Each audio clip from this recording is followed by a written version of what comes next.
Bien, hermanos, vamos a comenzar. Les voy a compartir esta diapositiva que estábamos viendo hace rato.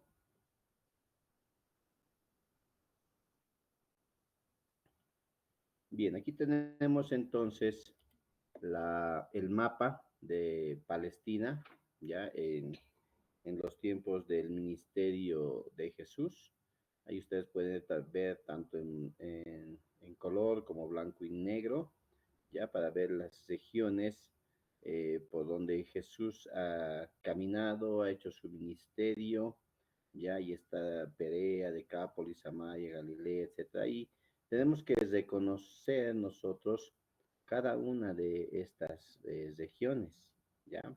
Tiene que ser de nuestro dominio. Tenemos que saber cuando se habla de Judea, de qué parte se está hablando, o cuando se habla de Jerusalén, en qué región está, ¿no? Está en la región de Judea. O cuando hablamos de Betania, Betania, ¿en qué lugar está Betania? Entonces también está en Judea. O si hablamos de las bodas de Caná, ¿en qué región está? Está en la región de Galilea, ¿no? Entonces, estos temas son importantes, es necesario conocer esto y familiarizarnos con el mapa para ver el recorrido que Jesús ha realizado. Por ejemplo, cuando le toca pasar el mar de Galilea y tiene que ir y llega a la región de Gadara, ahí vemos más o menos de dónde a dónde ha tenido que ser su viaje, cuánto tiempo aproximadamente le puede haber durado, etcétera, y por qué llega directo y se encuentra con el endemoniado gadareno, ¿no? Porque estaba justamente Gadara, estaba ahí a las orillas del mar de Galilea. Entonces, esos detalles nos ayudan bastante cuando nosotros conocemos la geografía bíblica de los tiempos de Jesús, ¿no? Los lugares donde ha recorrido Jesús, los lugares donde ha caminado Jesús, etcétera, son importantes para nosotros. Bien, estábamos hablando justamente de esos lugares, de Judea, Samaria, Galilea, Perea y Decápolis, ¿ya? Entonces, esas regiones son importantes. ¿Qué sabemos acerca de Judea? ¿Qué sabemos acerca de Judea?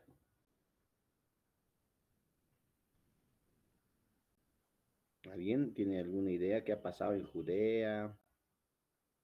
¿Qué hicimos?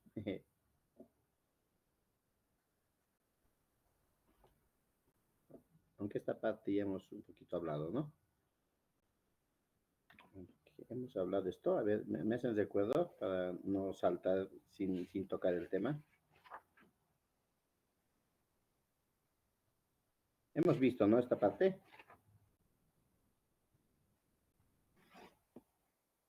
Hello, estamos aquí. Pastor, creo que no hemos visto esta parte. Hemos visto de los imperios Babilonia, Roma, todos Esto hemos esos. visto, ¿no? Esos. Eso, ya, muy bien. Entonces, lo que nos toca ver ahora es, después de conocer ya bien el mapa, es esto, ¿no? Hablar de de estas regiones. Judea. Judea, hemos dicho que es el término bíblico, o un término geográfico más bien, en la Biblia, donde no encontramos este término Judea en el Antiguo Testamento, solamente aparece en el Nuevo Testamento. Entonces, este territorio corresponde al antiguo reino del sur. Tomen en cuenta que Israel después o antes de ser conquistada tuvo una división en dos, el reino del norte y el reino del sur, ¿no? 10 de las tribus estaban en el reino del norte y las otras dos restantes estaban en el reino del sur, ¿no? Judá era parte del reino del sur. Entonces, el emperador de Roma, el emperador de Roma nombraba a los encargados que iban a gobernar estas regiones. Entonces, Cesarea era la sede del procurador de Judea, así ya se llamaba en ese tiempo, procurador de Judea. Entonces, por encima de este procurador estaba el procónsul. El procónsul era, hemos dicho, como alcalde y gobernador más o menos, ¿ya? Entonces, este era el gobierno del país que funcionaba en los tiempos del ministerio de nuestro Señor Jesús. Hemos hablado de que en este lugar justamente eh, era el reinado de Herodes el Grande. Este Herodes el Grande lo que ha hecho es tratar de exterminar a sus enemigos. Entonces, él hizo varias matanzas, ¿no? Así, matanzas en masa. Era bastante cruel, era bastante malvado. Entonces, hizo matar a muchos así en masa, a varias personas, a sus opositores, los que no estaban pensando como él, los hacía matar. Entonces, era un rey, era un gobernador bárbaro, ¿no? No se contentaba con nada. Ha hecho matar saduceos, saduceos pobres, saduceos ricos, era implacable, a su propio cuñado él lo manda a matar. Entonces, y así, ¿no? Y incluso en ese tiempo tenían una, dos, tres, varias esposas. Hace matar a la favorita de sus 10 esposas. Así era este rey Herodes el Grande, ¿no? Entonces hizo matar a saduceos, a su esposa favorita, a su suegra, incluso no tenía miedo de nada a sus propios hijos, a tres de sus propios hijos los hizo matar, ¿no? Y por lo que nosotros más lo conocemos es por haber ordenado la matanza de niños menores de 2 años, cuando recibe la visita de los sabios del Oriente y ellos preguntan por el nuevo rey, él les da le pide al escriba, al escribano que le pueda decir dónde dicen las escrituras, se lo leen las escrituras, los sabios van por ahí y él con trampa les dice cuando vuelvan me avisan dónde es para que yo pueda también rendirle pleitesía, ¿no?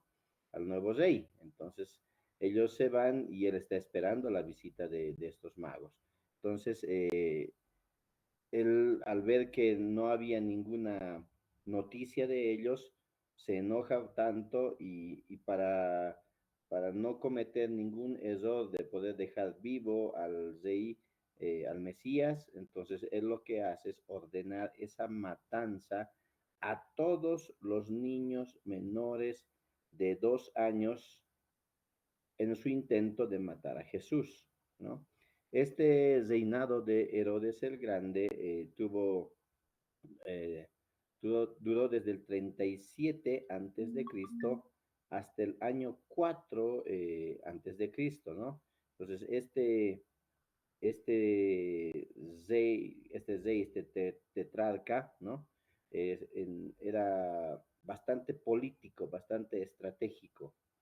Una de sus estrategias era, porque él odiaba a los judíos, él los odiaba, entonces, pero su estrategia era ganárselos, ¿no? Porque hemos dicho que esta región judea históricamente es conocida como el pueblo, la provincia más difícil de dominar, más rebelde, ¿no? Los romanos han tenido problemas con Judea.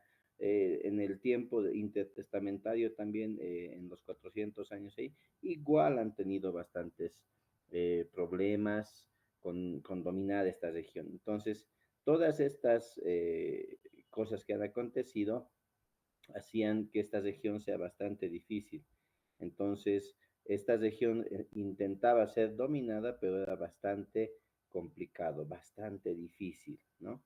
Samaria, por otro lado, ¿no? Samaria es el territorio que comprende entre Judea y Galilea. Vamos a ir a ver el mapa. Ahí está. Judea es esta región de acá y Galilea es esta región. Entonces, lo que se conoce como Samaria, entonces es esto que está entre Galilea y Judea, toda esta región amarilla que ven ustedes aquí, Entonces, esa es la región de Samaria, ¿no? Ahí está el monte Gerizim, está el Sicar, está varias regiones conocidas, ¿no? Cesarea también está en esta región. Entonces, Samaria es esa región. En el tiempo de Jesús estaba poblada, dice, por una mezcla de judíos y gentiles. Entonces, ese lugar era considerado de mestizos. No eran muy amigos los judíos de estos mestizos judíos. Entonces, la característica de este lugar es que el centro de adoración de los samaritanos se encontraba en el monte Gerizim. Es por eso que aquí nosotros podemos ver, aquí está apuntando el monte Gerizim. Ese era el lugar principal de adoración de esta región. Aquí también vemos el monte Gerizim, ¿no? En colorcito. Entonces, ahí se encontraba ese monte y esta región los samaritanos usaban como libro de la ley, lo que conocemos nosotros como el Pentateuco, ¿ya? Y aunque Samaria era, eh, vamos a decir, diferente de Judea en cuanto a las personas que habitaban ahí, políticamente estaba unida bajo una misma gobernación, ¿no? Es decir, Herodes gobernaba también toda esta región, entonces era el mismo gobernador que tenían, aunque no se llevaban entre judíos y samaritanos, pero tenían un mismo gobernador, ¿ya? Entonces este es ese lugar. Ahora, la otra región que está más arriba, que encontramos acá, es Galilea. Galilea fue la tierra donde Jesús creció y ahí es donde comenzó su ministerio público. ¿Por qué decimos que ahí comenzó? Porque ahí, si ven aquí en el blanco y negro, justamente tenemos a la tierra, al pueblo ahí de Caná, está en la región de Galilea. Entonces, ese es el lugar donde ha comenzado su ministerio público. La mayor parte de su niñez fue en Nazaret. Y Nazaret está ahí cerquita de Caná, ¿no? Son pueblos vecinos, Nazaret y Caná. Entonces, Nazaret es una aldea de Galilea. En el aspecto político de dominio, ¿no? Cuando muere este tetrarca Herodes el Grande, Galilea pasa al poder de su hijo, Herodes Antipas, ¿no? El nuevo tetrarca. Este nuevo tetrarca estuvo en el poder desde el 4 antes de Cristo hasta el 39 después de Cristo, ¿ya?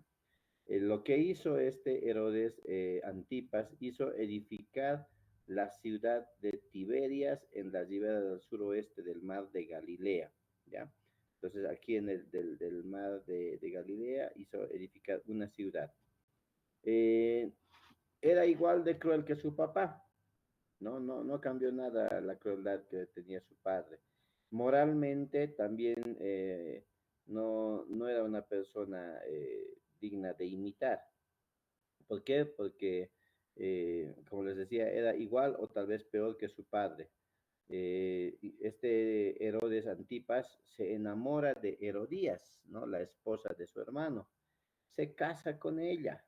Entonces, este acontecimiento bastante inmoral fue condenado por muchas personas y entre una de esas personas que condenó esta actitud, esta forma de vida que estaba llevando Herodes Antipas, es Juan el Bautista. Entonces, Juan el Bautista no se callaba, ¿no? Él decía lo que tenía que decir. Y durante la fiesta de cumpleaños de este mismo Herodes, lo que hace la hija de Herodías, se lo baila para Herodes Antipas y cuando se lo baila al rey le agrada ese baile que se lo hace. Entonces él le promete, le jura que él va a hacer cualquier cosa que ella le pueda pedir. Y el pedido de ella, ¿no? Guiada por su madre, obviamente, porque su madre odiaba las reprensiones y las llamadas de atención que hacía Juan Bautista. Entonces, por consejo de su mamá, le pide, como le ha jurado que le iba a dar cualquier cosa que ella le pidiese, le pide la cabeza de Juan el Bautista, ¿no? Una historia que ya conocemos y podemos buscarla en Mateo capítulo 14, versículos 5 al 11, si alguien me lo puede leer, por favor.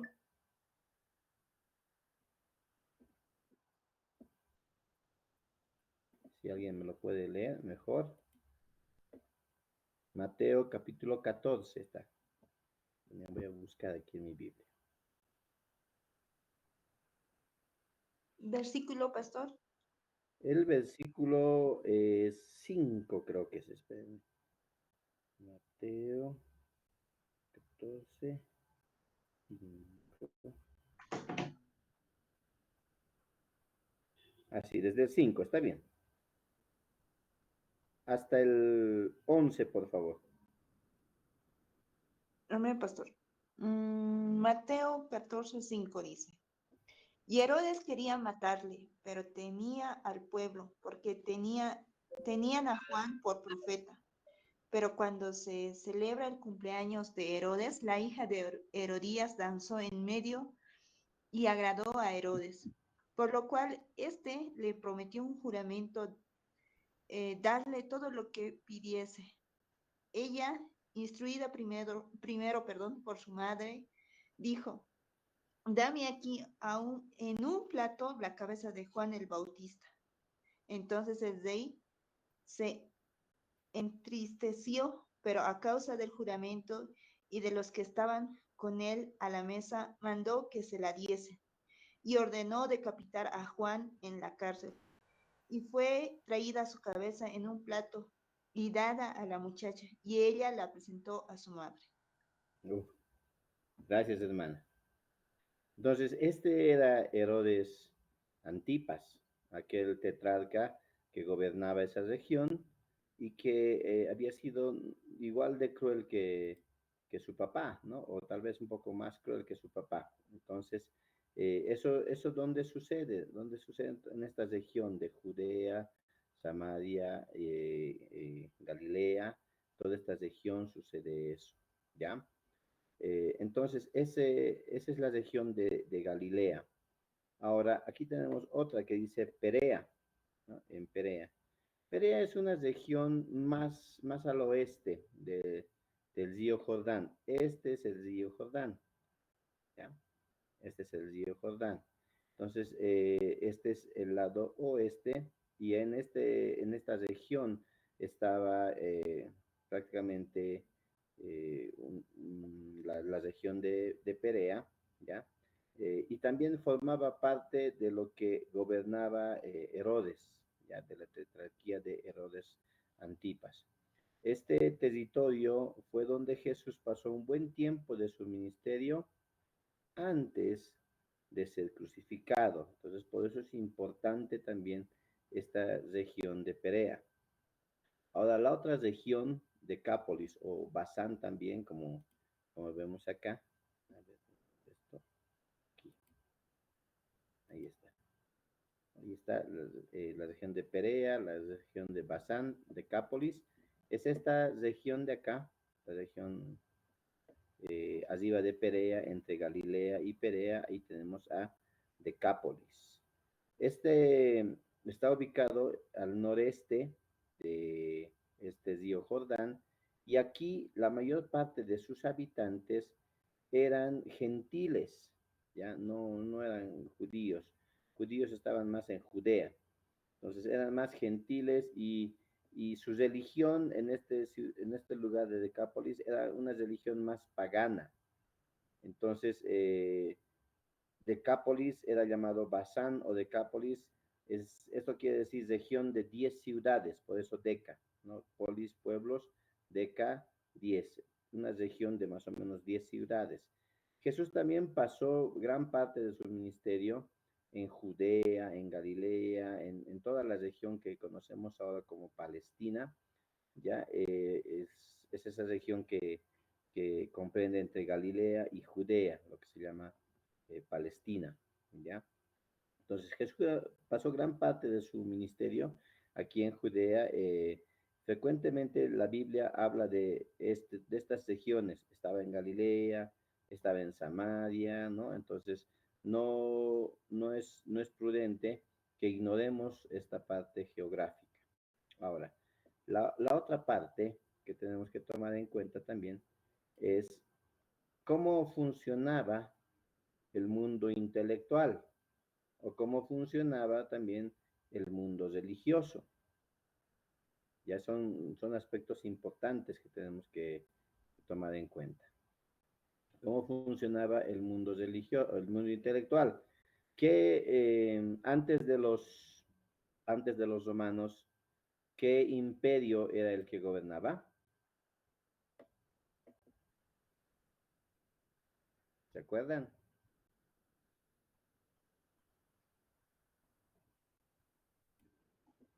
Los griegos, profesor. Exacto, los griegos, ¿no?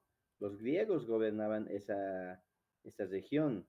Entonces, si los griegos gobernaban esta región, el griego habría propagado su cultura, había propagado toda su cultura, su idioma, todo en ese tiempo, había aprovechado para eso. Entonces, aquí es donde se destacan los filósofos que conocemos. Ahí está Sócrates, ahí está Aristóteles, ¿no ve? Entonces, en este tiempo se destacan estos filósofos, pensadores, que hicieron lo que ahora conocemos como la universalización en ese tiempo del griego. Entonces, el griego era hablado por toda esa región, era hablado hasta en Egipto. Y Palestina, Siria, Babilonia, Asia, Macedonia, Italia, todos tenían ese mismo idioma, el idioma griego y la cultura griega también. Entonces, aquí se destacan varias escuelas. Una de las escuelas es la escuela de pensadores, ¿no? La escuela de pensadores llamada los epicúreos. Los epicúreos enseñaban o tenían como filosofía de vida que el placer es el bien supremo de la vida. Qué interesante es este pensamiento, ¿no?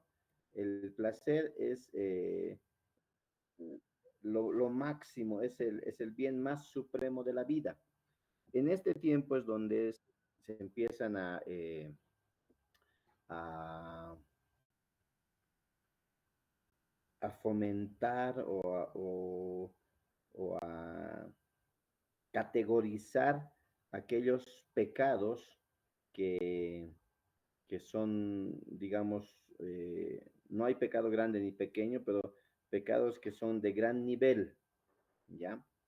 Por ejemplo, si el placer es el bien supremo de la vida, entonces lo único que importaba para ellos era justamente eso, el placer, ¿no? Eso es lo que más les importaba. Entonces, no sé si han visto las películas de los tiempos medievales, de los tiempos donde habían caballeros y todo eso. Generalmente se hacen unos banquetes tremendos ahí en sus mesas, ¿no? Ahí está el chanchito con su manzana en la boca, está el pollo más allá, están más allá otros alimentos, etcétera. Y lo que hacían eran banquetes, tremendos banquetes. ¿Por qué? Porque les importaba el placer, sentir placer en la comida, ¿no? En disfrutar la comida. Entonces, lo que hacían era, comían hasta llenarse, pero como querían seguir sintiendo ese placer de estar, eh, de comer esos alimentos, entonces lo que hacían era ir y se provocaban vómitos, se provocaban ellos mismos expulsar todo aquello que habían ingerido, lo botaban y volvían nuevamente a comer solo por el placer de comer. Entonces, estos epicúreos enseñaban justamente eso, que el placer es el bien supremo de la vida. Entonces, solo les importaba el placer. Ahí es donde se categoriza también la lujuria, ¿no? Como un pecado eh, que es uno de los pecados de alto nivel. La lujuria, el comer solamente por placer, y esas cosas eran la filosofía que tenían estos epicúreos, ¿no? El otro grupo de pensadores eran los estoicos. Los estoicos enseñaban que la virtud era el sumo bien, el bien más supremo, ¿ya? Y el dominio propio, es decir, la virtud. ¿Cuál es la virtud? La virtud de analizar las cosas, la virtud de ser bueno, y el dominarse a uno mismo, ¿no? Eso era para ellos, para los estoicos. Ahora, cuando viene el Imperio Romano, después de los griegos a dominar estas regiones, eh, los, los romanos no le tomaron mucho en cuenta a estos pensadores, a estos grupos de pensadores, ¿no?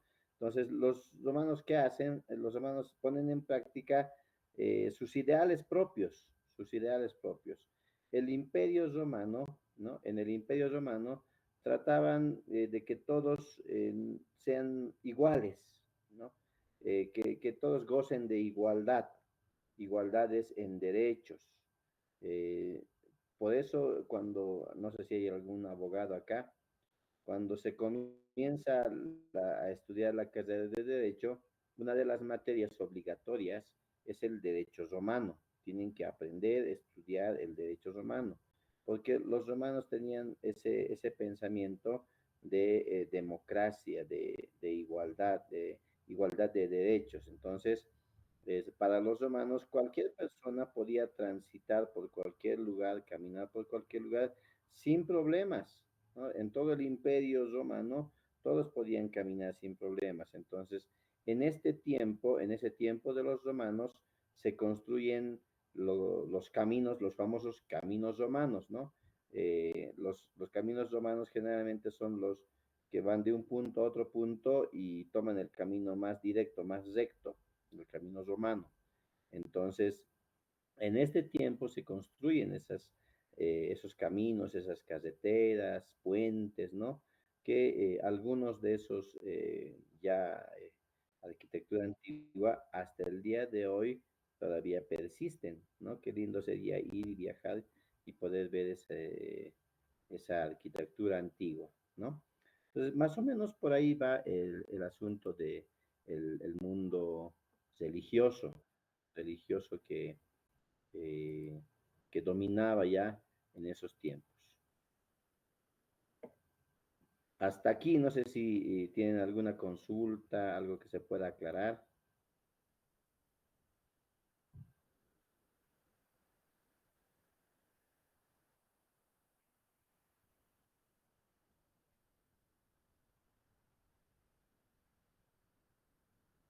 Nada. En el periodo de los griegos, por ejemplo, lo mencionamos la clase anterior, es donde se traduce el Antiguo Testamento al griego. Y esa traducción es una traducción famosa que lleva por nombre la Septuaginta. La Septuaginta, entonces los 72 sabios trabajan en poder hacer una traducción de, de la Biblia, una traducción que tiene su importancia porque es justamente lo que ha servido para preservar la palabra de Dios. Como es una lengua muerta, entonces eso hace que lo que significaba en ese tiempo en griego, hasta hoy sigue significando lo mismo, ¿ya? Entonces, eso pasaba a nivel intelectual. Lo que nos faltó un poquito hablar del periodo intertestamentario es el periodo de los macabeos. ¿no? Los macabeos, ¿no? Es una historia, son historias heroicas de los macabeos, porque los macabeos son una revuelta, un movimiento de resistencia que fueron provocados por excesos de los gobernantes, ¿ya? Ese gobernante Antíoco Epífanes, fue este movimiento fue iniciado por un sacerdote anciano en el libro como historia, si leemos Macabeos, ahí está el nombre de Matatías, ¿no? Matatías es el anciano que empieza esta revuelta y es apoyado por su hijo Judas, ¿ya? Entonces, este Judas es conocido luego como Macabeo, Judas Macabeo. Entonces, en este tiempo hay un trasfondo de terrible oscurantismo, desafiando poderosas fuerzas en contra del pueblo de Dios, ¿ya? La fe de Matatías y de sus hijos sobresale como brillantes defensores de los derechos, de sus derechos, ¿no? De sus derechos. Y ellos se indignaban por las cosas que se habían hecho, por el sacrificio de un chancho en lugar de un cordero, etcétera. Entonces, esas cosas los habían indignado. Eh, y ellos representaban la devoción de cientos, de miles de personas, de judíos israelitas que tenían hacia lo que Dios les había enseñado. Y eso era un martirio para ellos. Entonces, en esta historia que cuenta este periodo intertestamentario, podemos encontrar un despliegue de valentía al luchar contra lo que ellos consideraban que no era justo. Entonces, estos macabeos, a la cabeza de Matatías, van siendo primero ellos, son perseguidos, etcétera, pero van creciendo poco a poco y van atacando ciudad tras ciudad, ¿no? Primero yéndose a tal vez un poquito por hacer justicia, acabando con los judíos traidores, los judíos que se habían unido a los imperios, ¿no? En su paso, cada vez que conquistaban o atacaban una ciudad, destruían los ídolos y los altares de esa ciudad, y lo que intentaban es tratar de restaurar la religión judía, la religión que ellos habían aprendido. Entonces, después de que empieza esta revuelta, Matatías era anciano, muere y dispone que su hijo Simón se quede como jefe en el comando, ¿no? Y su hijo Judas también como comandante de toda esa revuelta. Entonces Judas desarrolla arma una guerrilla poderosa que se va a las batallas. Entonces él era bastante táctico en esto de la guerra, y su ejército se convierte en un ejército tan fuerte que logra vencer a todas esas armadas invasoras que tenían frente a ellos, ¿no? Cuenta la historia que una de las que fueron vencidas por este ejército, esta guerrilla, ¿no? Era un ejército de 50,000 hombres. Entonces, esa batalla fue ganada y eh, a la cabeza de estos comandantes, ¿no? Simón y Judas. Entonces, esa es una historia que nos toca saber también de este periodo intertestamentario, este periodo donde no hay revelación nueva, no hay profecía nueva, no hay libros escritos tampoco. Entonces, este es ese periodo, ¿no? A la muerte de este Antíoco Epifanes, el hijo de Antíoco, que era muy joven, se autodenominó como su sucesor, como un nuevo gobernador, ¿no? Y bajo su mando invade con una armada de 120.000 personas. Judas y su ejército fueron derrotados, ¿no? Derrotados y los sobrevivientes se retiraron, se fueron a Jerusalén, ¿no? En una larga guerra, en esta larga guerra que siguió adelante, los macabeos resistieron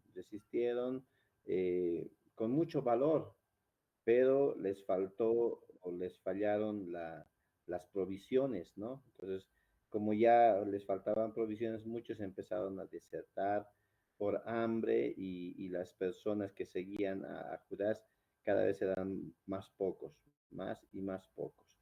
Y justo cuando ya parecía que todo no tenía más esperanza, parece que el final ya había llegado, Lisías escuchó de un repentino regente rival capital o en la capital de Siria.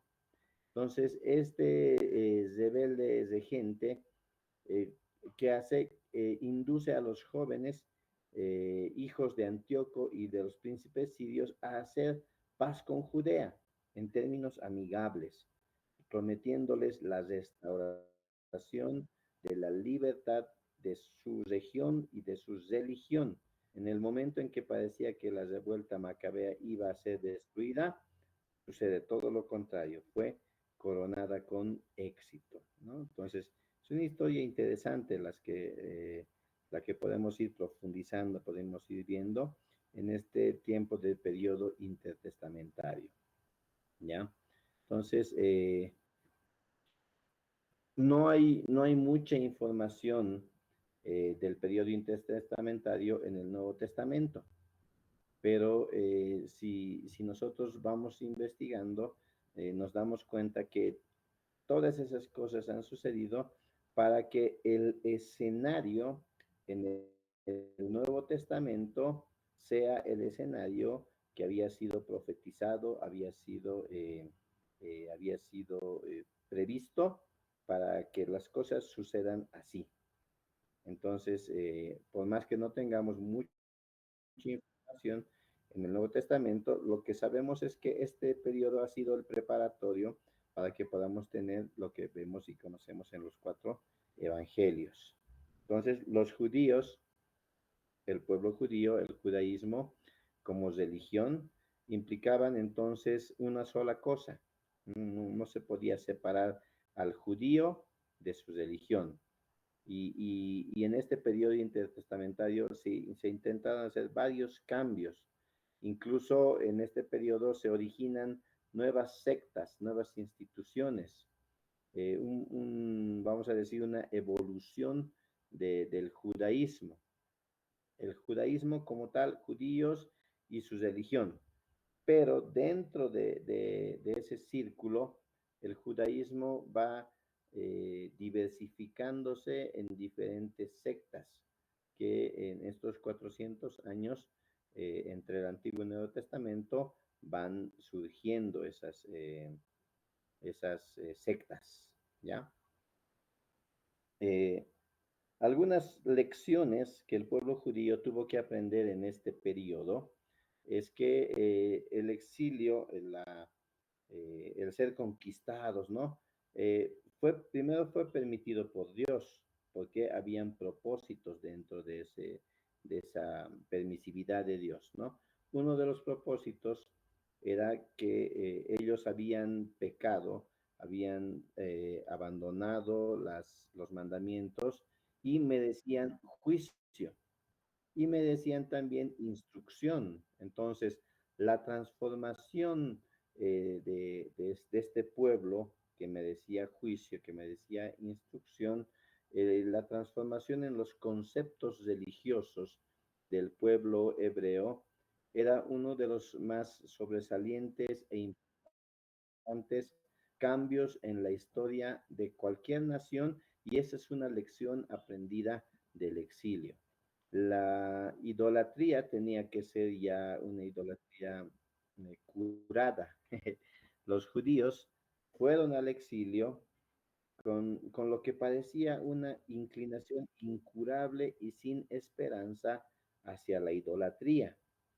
¿Por qué? Porque en el Antiguo Testamento vemos, especialmente en el libro de Jueces, cómo cómo el pueblo de Dios primeramente se eh, cae en pecado, ¿no? Se revela, cae en pecado, y luego de caer en pecado es castigado con la conquista, con el dominio, etcétera. Y después de que caen, ellos se arrepienten, ¿no? Se arrepienten.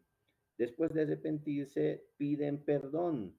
Dios los perdona, envía un Salvador, envía un juez, un nuevo personaje que los ayuda y todo vuelve a estar bien. Pero cuando todo está bien, nuevamente caen en idolatría, en pecado, y nuevamente son castigados, se arrepienten, piden perdón, Dios los perdona, las cosas están bien, vuelven a caer en pecado y empieza un círculo vicioso de idolatría, de pecado que parecía que no iba a tener fin. Pero con este exilio, con este periodo de exilio, ¿no? Ellos surgen de este periodo del exilio con lo, y resulta que surgen, salen de ahí con lo que se han mantenido como un pueblo que tenía un solo Dios, como un pueblo monoteísta, el más fuerte monoteísta también en el mundo que existía en ese momento. Entonces, ellos son considerados como los custodios y los promulgadores de la fe de un solo Dios verdadero, Jehová. Entonces, apenas habían salido de Egipto, si nos damos cuenta, ellos apenas habían salido de Egipto, ya estaban adorando un becerro de oro. Habían, no habían ni terminado de establecerse en Canaán y como comenzaron a ir en pos de dioses como Balaam y postrándose ellos mismos ante este otro dios Astarot, dios de los fenicios, ¿no?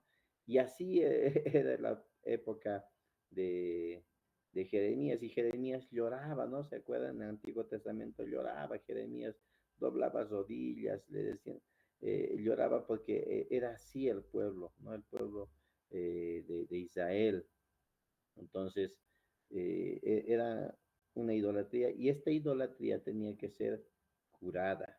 Entonces, aquí resulta un hecho extraordinario que después del exilio en Babilonia, los judíos se convierten totalmente y parecía que para siempre, ¿no? De una idolatría sin ser adoradores convencidos en un Dios verdadero. Era terrible, ya no había seguridad.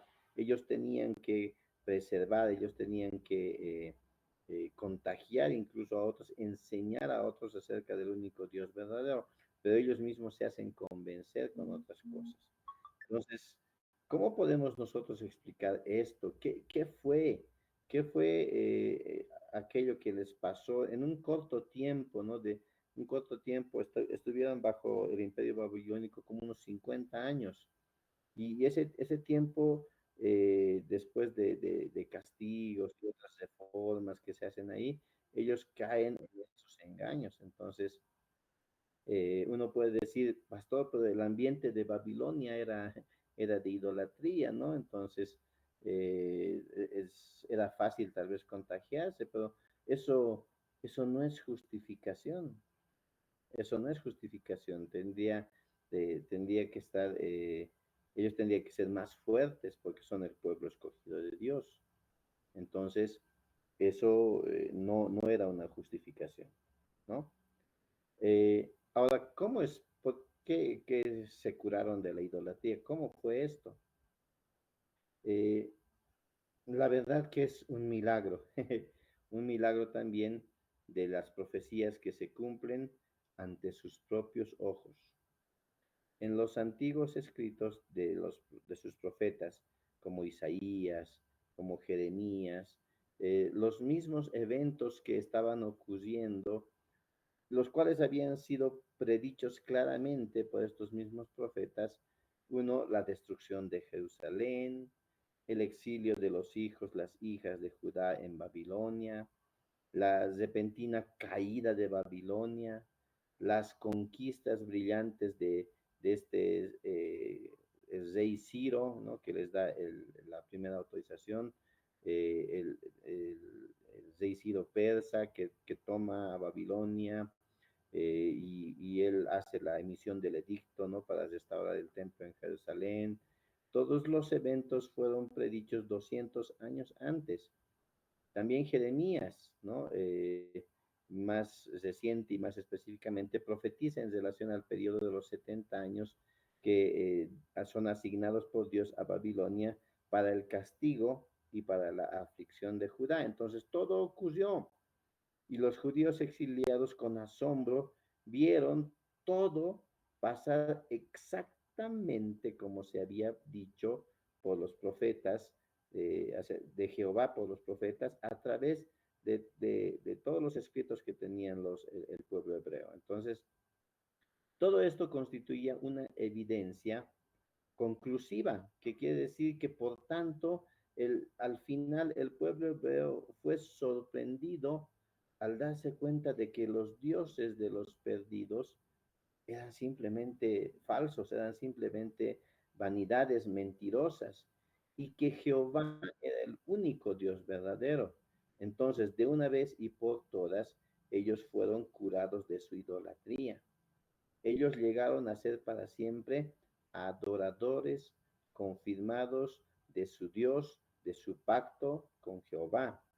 Actualmente, si nosotros vamos y encontramos a cualquier judío ahí en la calle, lo que nos vamos a encontrar es que con un seguidor, un creyente fiel acerca de las profecías y las palabras de Jehová, que para ellos no hay otro Dios, pero si no hubiesen pasado todo este periodo de sufrimiento, todo este periodo de conquista, de exilio, etcétera, si hoy nos encontráramos con un judío, tal vez ese judío pueda ser fácilmente convencido eh, para adorar cualquier otro Dios, pero eso no sucede hoy en día. Entonces nos damos cuenta que este pueblo de Israel, estos judíos, han sido realmente curados de su idolatría.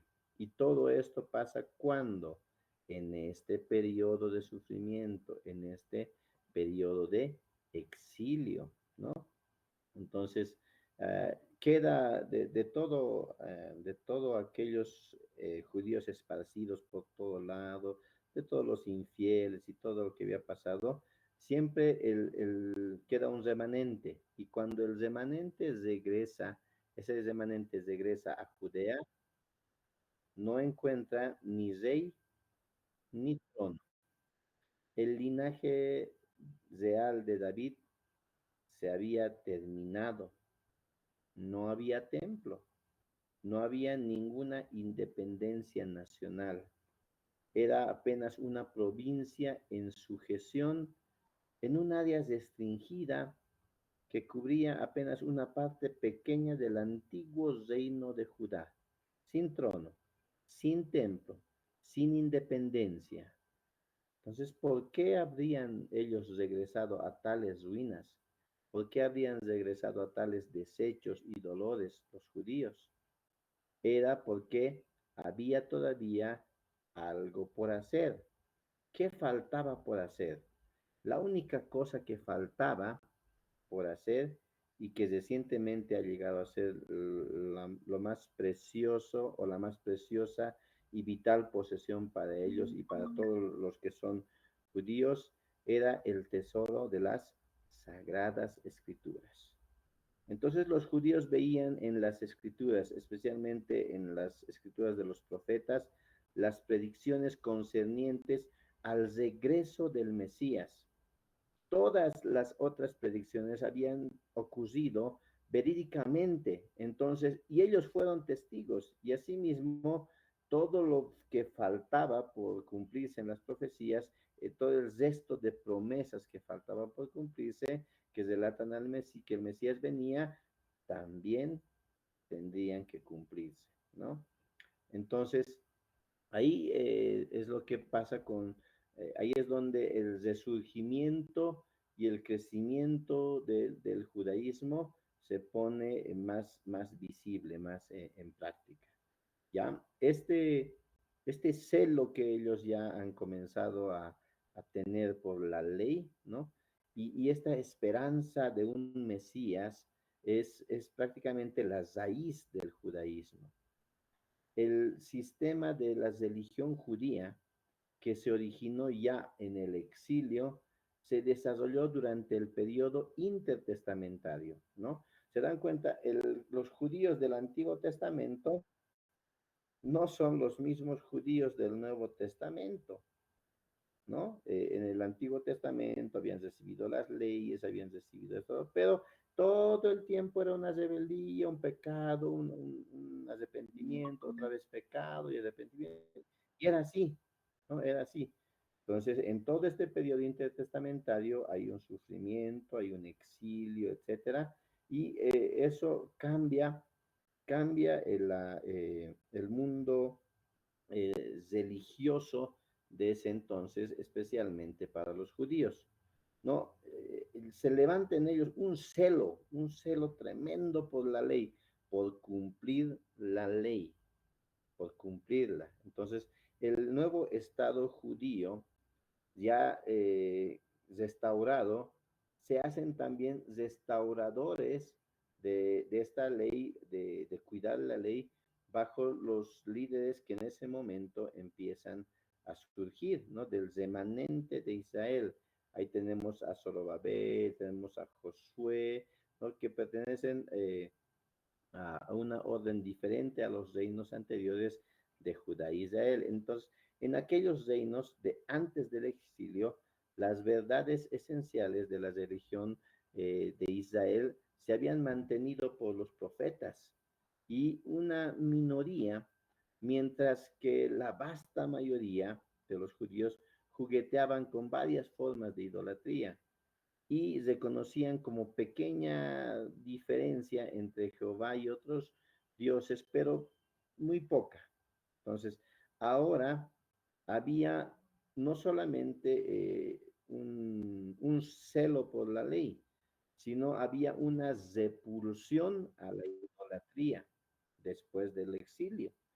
Y la gente como un todo reconocía la superioridad de la religión de Israel. No solamente ellos habían cambiado, sino los de su alrededor también se daban cuenta de que Israel había cambiado, ¿no? Había una superioridad de la religión de Israel en comparación a todas las formas de paganismo que habían a su alrededor. Entonces, las raíces de las ideas del judaísmo tomaron fuerza y fueron incluidas en una renovada y sistemática enseñanza de la ley. Bajo Esdras fue restaurado y decididamente aplicado. En una asamblea del pueblo, el libro de la ley fue adoptado como la constitución escrita del Estado y como la norma de autoridad que gobierna la vida individual. La ley, entonces, llega a ser un estándar de santidad y un símbolo de nacionalidad, y llega a tener tal efecto en los judíos que cualquier peligro de ser absorbida por las naciones que les rodeaban no tenía sentido más. Es decir, no podían hacer nada con querer eliminar la religión judía, ¿no? Entonces, esa, ese fue el cambio que tuvo los judíos o su religión judía como tal. Entonces, entonces, ¿qué es el judaísmo ahora? ¿Y cómo le afectó a la gente de este tiempo, no? Una de las cosas que se empezaron a popularizar en ese tiempo, ¿no? son las sinagogas locales. Las sinagogas locales donde, ¿qué se hacía? Se leían las escrituras, se explicaba las escrituras, así como lo hace el, este grupo llamado los escribas, ¿no? Quienes eran, los escribas eran especialistas en transcribir las escrituras. Estos escribas asumieron una gran importancia que cada día iba más en aumento. Entonces, desde ese tiempo, ellos comenzaron a elaborar el sistema de interpretaciones, amplificaciones y regulaciones adicionales, las cuales resultaron en un judaísmo en los tiempos de Jesús. ¿Se acuerdan que Jesús les dice, ustedes habéis invalidado la ley y han hecho y han hecho como ley y tienen como ley de los hombres, ¿no? ¿Se acuerdan?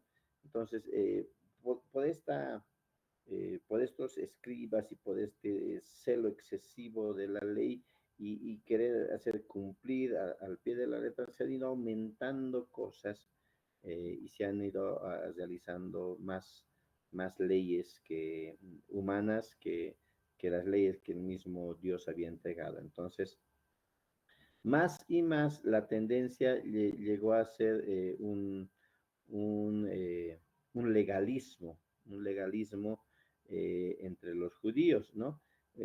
Un legalismo en su religiosidad externa, es decir, ya no importaba tanto lo de adentro, sino cumplir la ley, tan celosamente cumplir la ley, pero solamente de forma externa.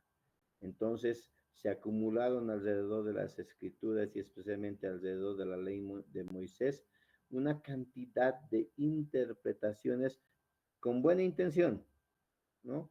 Interpretaciones, comentarios, suplementos, ¿no? Y todos esos, toda esa literatura es llegada a conocer como la ley oral, ¿no? La ley oral. Entonces, tenían buenos elementos, ¿no? Para poder preservar el judaísmo. Y en estas etapas iniciales de la restauración y todo, eh, la escritura restauraron la escritura, ¿no? Al lugar que le correspondía. Y sus dos instituciones más características, como hemos mencionado, la sinagoga y el escriba, lo que han hecho es perpetuar el realce de la ley. Mantenían una lectura sistemática, una lectura regular y una lectura pública de las escrituras. Entonces, estos escribas contribuyeron a la consideración devota por la observancia del día de reposo o el sábado y mantuvieron una ardiente llama de la esperanza mesiánica. El Mesías viene, el Mesías tiene que venir, ¿no? Y cualquier momento viene. Todo lo demás se ha cumplido y lo que dice que el Mesías va a llegar también se va a cumplir.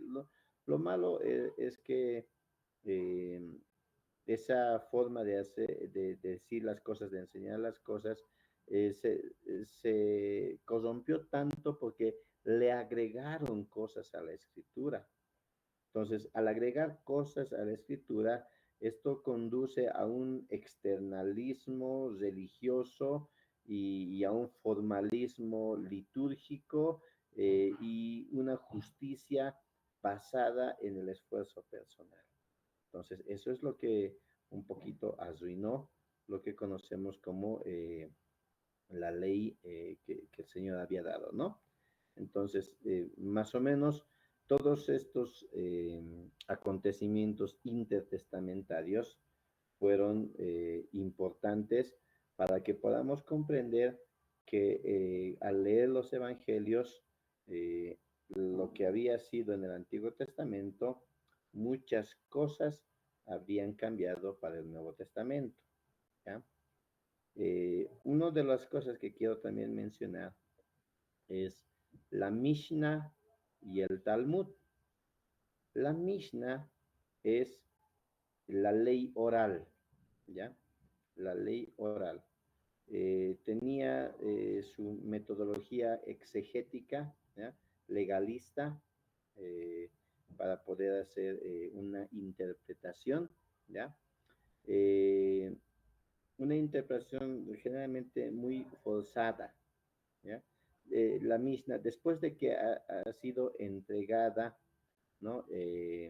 Oralmente la ley por generaciones y generaciones, esta Mishnah se fue registrando, ¿ya? Esa ley oral, ese pasar de tu conocimiento a tus hijos y tus hijos a sus hijos y ellos a los hijos de sus hijos, etcétera, ¿no ves? ¿Se acuerdan del Antiguo Testamento? Entonces, esta forma de hacer empieza a ser registrada, gradualmente registrada en escritos en sus varias formas, en sus varias partes, ¿no?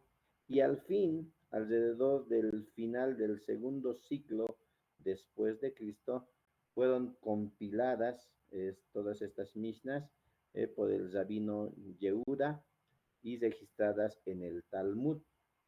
El Talmud consta de dos partes, uno que es la Mishnah o la ley oral y la Gemara o los comentarios sobre la Mishnah, ¿no? Actualmente tenemos comentarios de la Biblia, ¿no? La Gemara son parecidos a eso, son, son comentarios de la Mishnah, ¿ya? Entonces, el Talmud es la enciclopedia con mayor reverencia y autoridad para el pueblo judío el día de hoy, ¿m? Porque desde ese tiempo lo han tenido como algo de mayor reverencia para ellos. En los tiempos de Jesús, la ley oral era todavía era oral, hablado, ¿no? La forma en que Jesús hizo y contaba era justamente así. Pero algunas cosas que Jesús hizo iba en contra de la opinión de toda la comunidad de estudiosos y del sentimiento público de ese entonces. Entonces, ahora nos damos cuenta porque lo que decía Jesús choca con lo que pensaban los fariseos. Lo que decía Jesús choca con lo que decían o enseñaban los escribas. Entonces, ¿se dan cuenta por qué entonces? Vamos a leer un versículo para darnos cuenta. Mateo capítulo 15, versículos 1 al 9. Mateo capítulo 15, versículos 1 al 9. También me ayudan por favor con la lectura.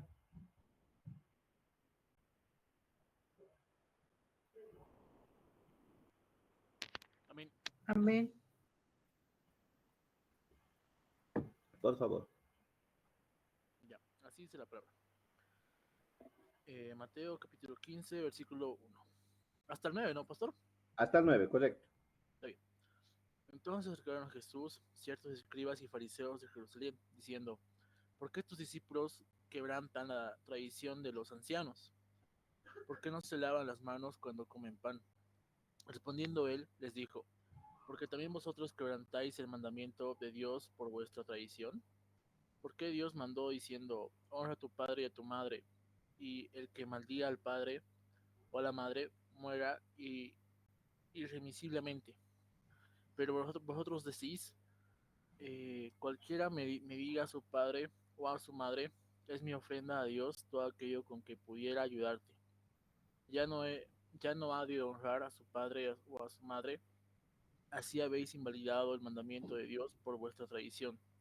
Hipócritas, bien profetizó de vosotros Isaías cuando dijo, este pueblo de labios me honra, mas su corazón está lejos de mí, pues en vano me honran enseñando como doctrinas y mandamientos de hombres. Amén. Gracias, hermano. Este encuentro que tiene Jesús con escribas y con fariseos nos denota cuál era el pensamiento que ellos tenían y nos muestra cómo era su razonamiento, cómo le habían aumentado cosas a la ley, algo tan simple en la ley que dice, honra a tu padre y a tu madre, ¿no? Ese era el mandamiento. Pero ellos le han aumentado varias cosas, ¿no? Vosotros decís, dice, cualquiera que diga a su padre o a su madre, aquí en mi Biblia dice, es ofrenda a Dios. ¿Qué dicen sus Biblias?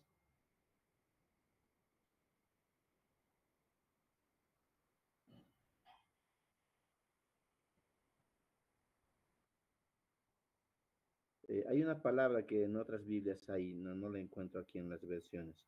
Pero cualquiera que diga a su padre o a su madre, es mi ofrenda a Dios, todo aquello con que pudiera ayudarte, ya no ha de honrar a su padre o a su madre, así habéis invalidado el mandamiento de Dios por vuestra tradición.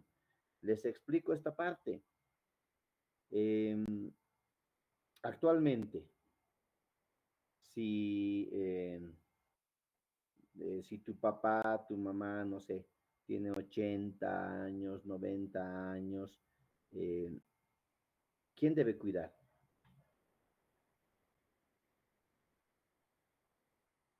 Los hijos. Los hijos, correcto.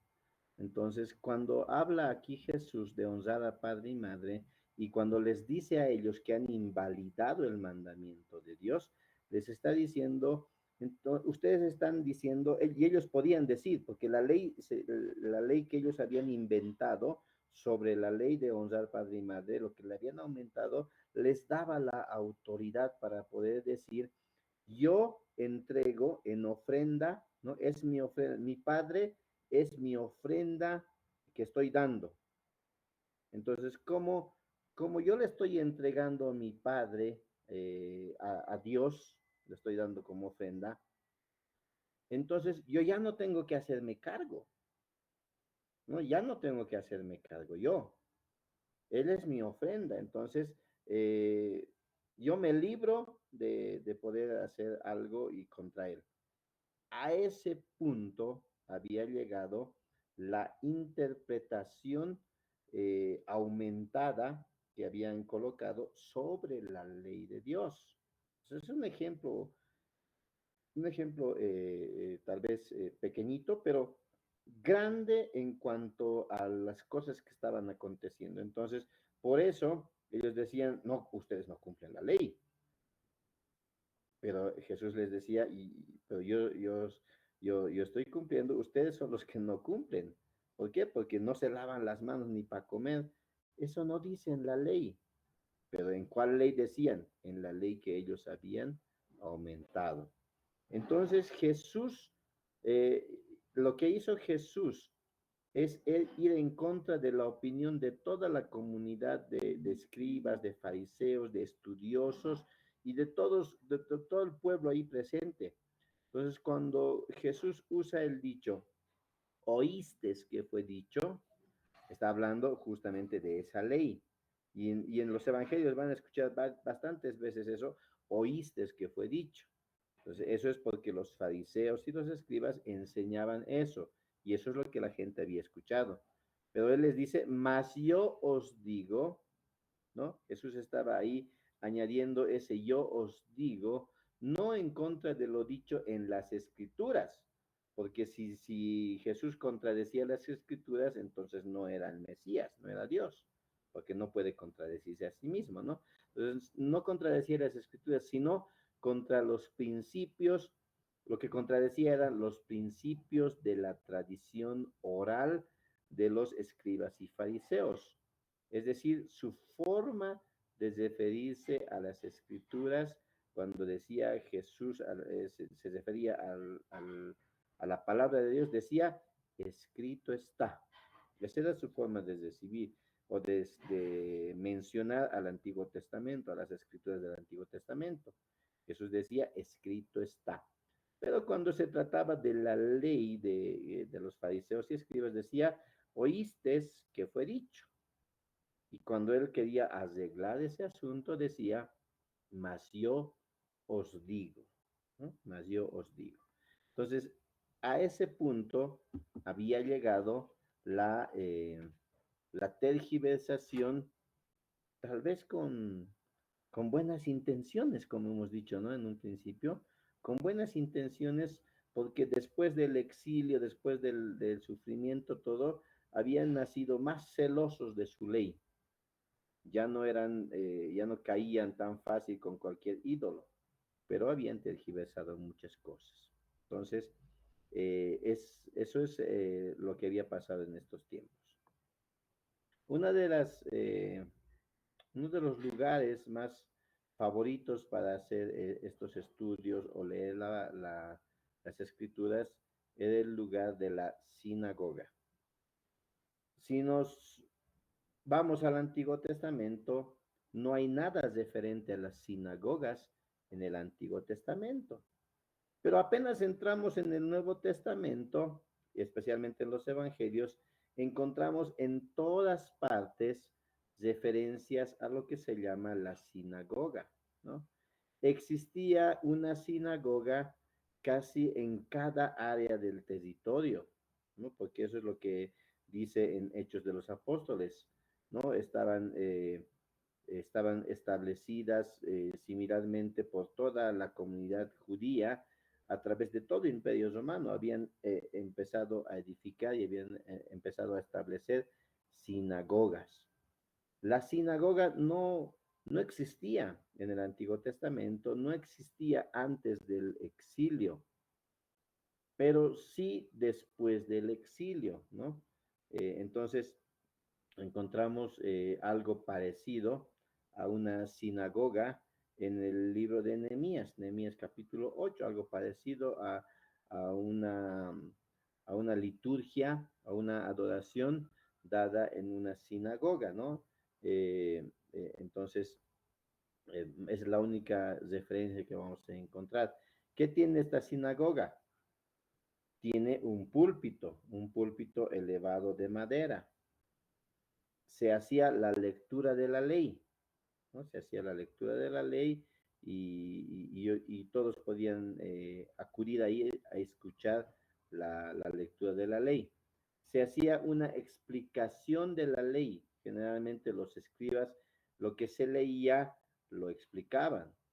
Se hacían oraciones, se hacían alabanzas en el nombre de la congregación, con la participación de todo el pueblo, todo de acuerdo al patrón seguido en una adoración de una sinagoga. En Nehemías 8 vemos esa referencia.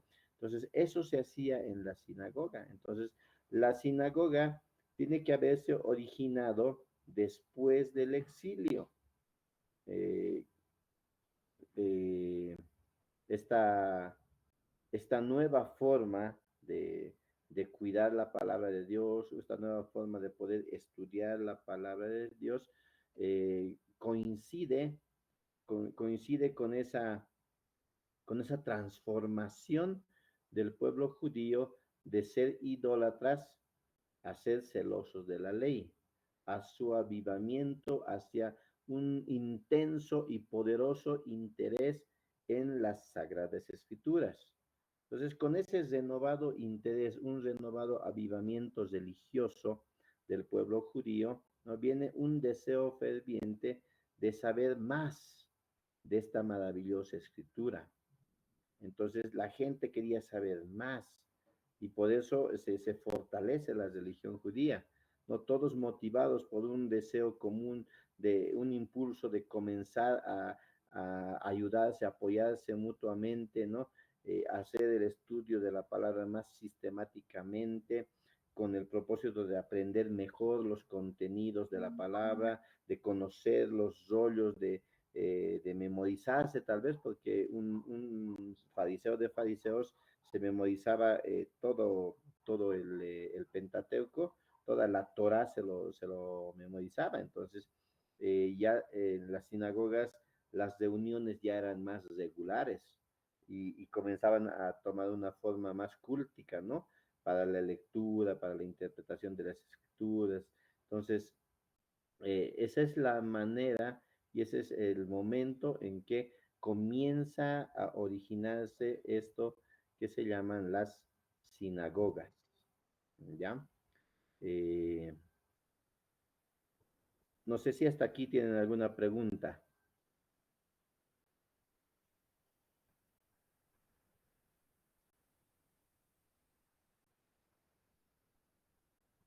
Creo que no.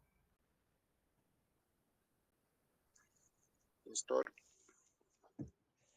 Amén, hermano. Sí, pastor. Eh, en su exposición, pastor, hace rato mencionaba, ¿verdad? Los escribas, el tiempo,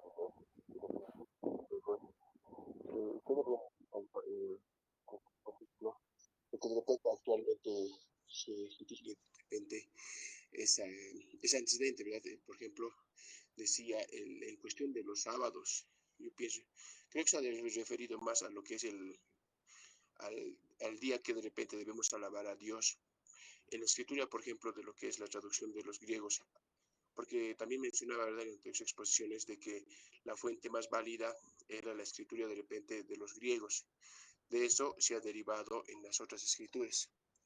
Ahora, a partir de lo que es de repente de la escritura de los griegos, ¿qué día de repente es el día que se debe alabar a Dios? ¿Los días sábado o el día domingo? ¿O a qué se debe de repente que haya esas iglesias que mantengan la ideología de que el día de agradecer al Señor es sábado? Y ahora también, por ejemplo, los evangélicos actualmente nosotros hacemos el día de descanso de alabar al Señor, es el día domingo. No sé si esa parte me puede explicar, pastor, por favor. Ah, muy buena pregunta. Muy bien. A ver,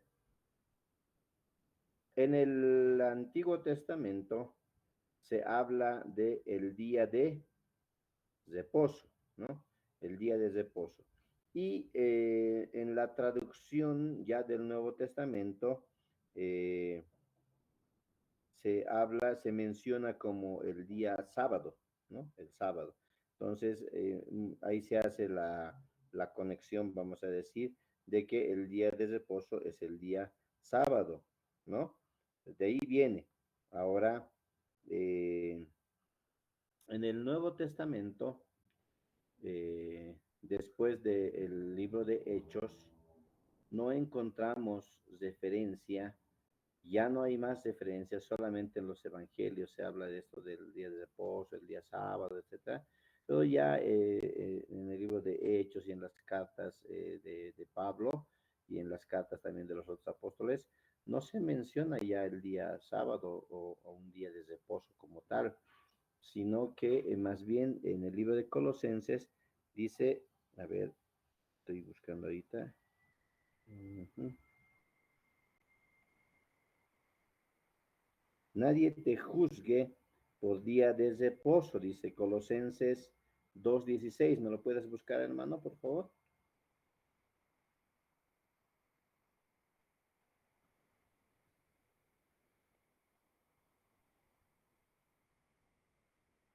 Colosenses 2:16. Amén. ¿Puedo dar lectura, pastor? Por favor. En la versión NBI, la Ya. palabra del Señor dice así, así que nadie los juzgue a ustedes por lo que comen, beben o con respecto a días de fiesta religiosa, de luna nueva o de sábado. Eso. Dice, por tanto, nadie os juzgue primero en comida. Estos grupos religiosos que hasta ahora tratan de mantener un día sábado, tienen justamente estas características que dice aquí en Colosenses 2:16, que nadie debe juzgar, ¿no? En comida, se abstienen de comer algunas cosas, ¿no? No comen, algunos siguen no comiendo chanchito o no tomando refresco, o no. Hay muchas cosas que de las cuales se prohíben. Pero aquí dice, no, nadie te juzgue en comida o en bebida, o en cuanto a días de fiesta, luna nueva, o en mi versión dice días de reposo, y en la versión que me han leído dice o en sábado, ¿no? Entonces, que nadie te juzgue. Colosenses está aclarando de que esta imposición o este querer seguir estando tal vez bajo la ley antigua, ¿no? Que menciona día de reposo como un día sábado. Entonces están queriendo mantener solamente esa parte de la ley, pero se han olvidado del resto de la ley. Porque si quieren cumplir la ley, estimados hermanos, tendrían que cumplir toda la ley. Jesús mismo dice, si eres transgresor, has cumplido toda la ley, pero eres transgresor en uno solo de ellos, entonces eres transgresor de toda la ley. ¿No ves? Eso dice Jesús. Entonces, si ellos quieren cumplir esto de guardar el sábado, el día de reposo, etcétera, entonces tendrían que cumplir, hermanos, toda la ley, tendrían que circuncidarse ellos también. ¿Se dan cuenta? Entonces, no es así nomás. Ahora, eh, en el Nuevo Testamento encontramos que las reuniones después del libro de Hechos, después de el día de Pentecostés y todo, después de eso ya no se registran reuniones en sábado, sino las reuniones que se registran son en domingo, ¿no? En domingo se registran las reuniones.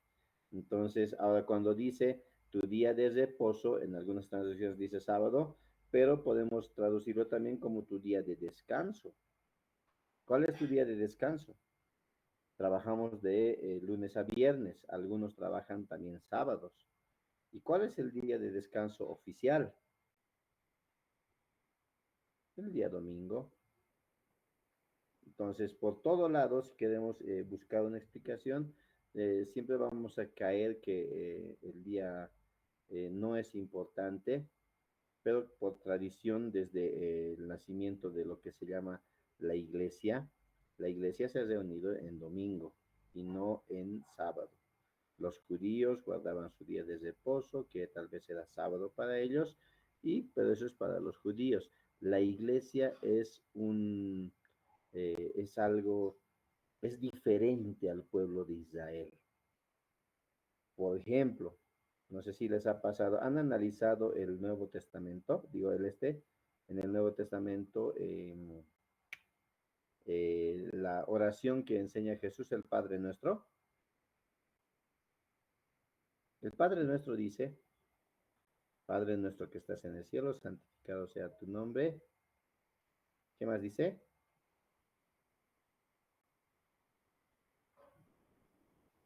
Venga a nosotros tu reino. Eso. Venga a nosotros tu reino. Nosotros como iglesia pedimos que venga su reino o que venga por nosotros a recogernos y llevarnos a la morada que le está yendo a preparar.